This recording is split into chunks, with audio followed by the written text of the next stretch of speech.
Blood was never the first warning. That was the thought that returned to Mara years later, when the stain on the clinic floor had already been scrubbed into invisibility and the day had been folded into memory like a letter no one opens again. Before blood there had been silence. Not the comfortable silence of early mornings or shared understanding, but the brittle kind that arrives unannounced and stays too long. Mara noticed it first in her neighbor Elias, the old watchmaker who lived across the courtyard with windows always open. His radio used to murmur through the afternoons, a thin stream of music that stitched the day together. Then one week it stopped. The radio fell quiet, the windows stayed open, and Elias stopped waving back when Mara returned from work with her groceries balanced on one hip. She told herself it was nothing. People grew tired. Radios broke. Old men retreated into themselves like turtles. She was a nurse, not a savior. Her days were already spent measuring pulses, counting breaths, offering reassurances she hoped were true. Kindness, she had learned, had limits, and hers were often reached by dusk. The second warning was smaller and stranger. Elias began leaving his mail on the steps, a neat stack that grew taller by the day. Advertisements, bills, a postcard from a place that looked warmer than their city ever was. Mara stepped around the stack each morning, careful not to disturb it, until one day she gathered it up and knocked on his door. No answer. She left the mail neatly aligned on the doormat, ashamed of the relief that washed through her when she didn't have to speak at work that evening. A woman came in with a cut finger, blood beating like a ruby at the tip. She apologized repeatedly, as if bleeding were a moral failure. Mara cleaned the wound, wrapped it gently, and told her it was all right to take up space even when it leaked.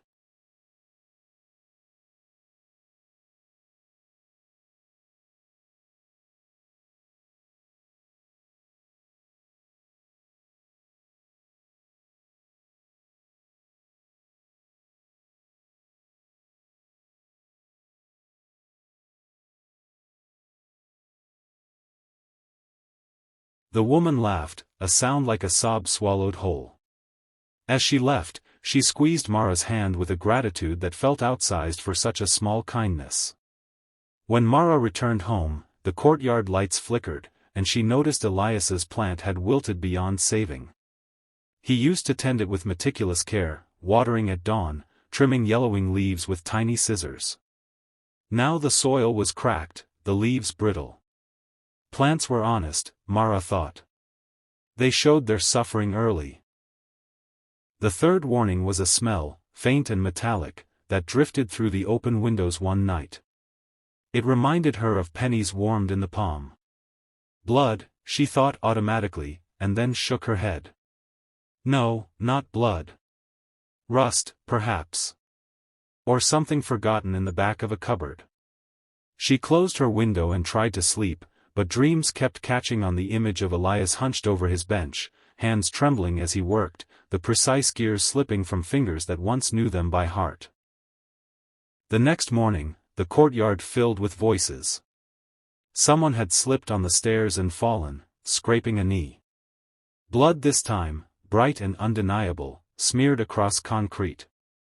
The sight drew neighbors from their apartments, a small crowd offering tissues, advice, opinions. Mara knelt, assessing, cleaning, calming.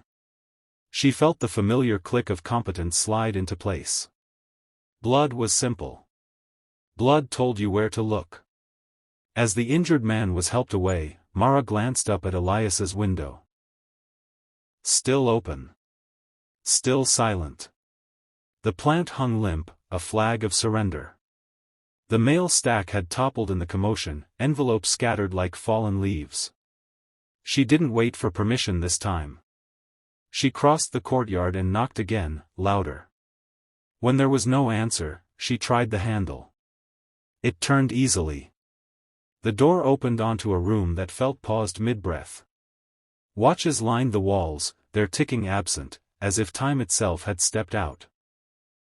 Elias lay on the floor beside his workbench, eyes open.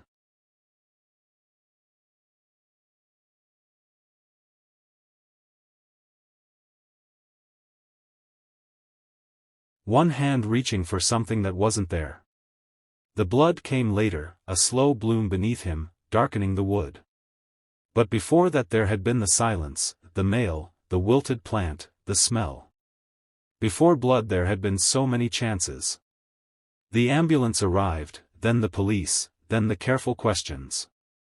Mara answered them all, her voice steady, her hands shaking only when no one was looking. Elias was alive, barely, but alive. A stroke, they said. He had likely been down for hours. Maybe days. If she hadn't come when she did.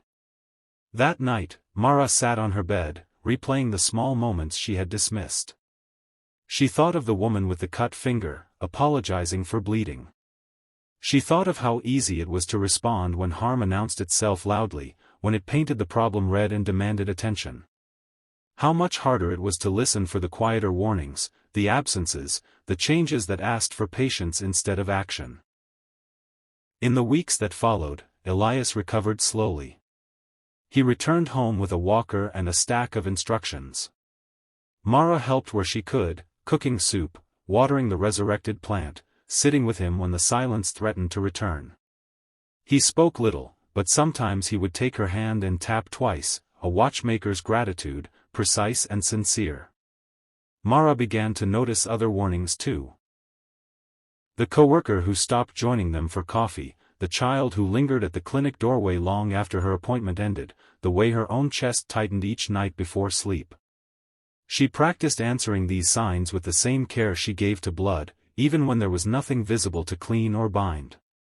One afternoon, the woman with the cut finger returned, this time for nothing urgent. She said she just wanted to say hello. They talked about the weather, about the difficulty of asking for help, about how sometimes the body spoke before the mind was ready to listen.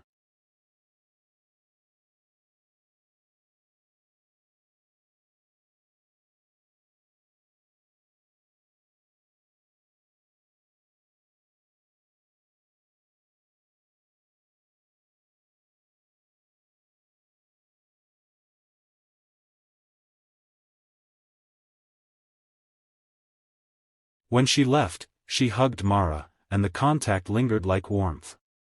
Blood, Mara learned, was honest but blunt. It shouted when the whisper had already been ignored. Kindness, she realized, was learning to hear the whisper and answering it before the shout. It was knocking on doors even when you hoped no one would answer. It was watering plants before they wilted. It was believing that silence could be a call for help. Years later, when Mara trained new nurses, she told them stories about wounds that weren't visible. She taught them to look for the first warnings, the ones that didn't stain the floor. And sometimes, when the clinic was quiet and the radio played softly in the background, she would think of Elias and the watches that had begun ticking again, each second a reminder that time, like kindness, was made of small, deliberate moments, offered before it was too late.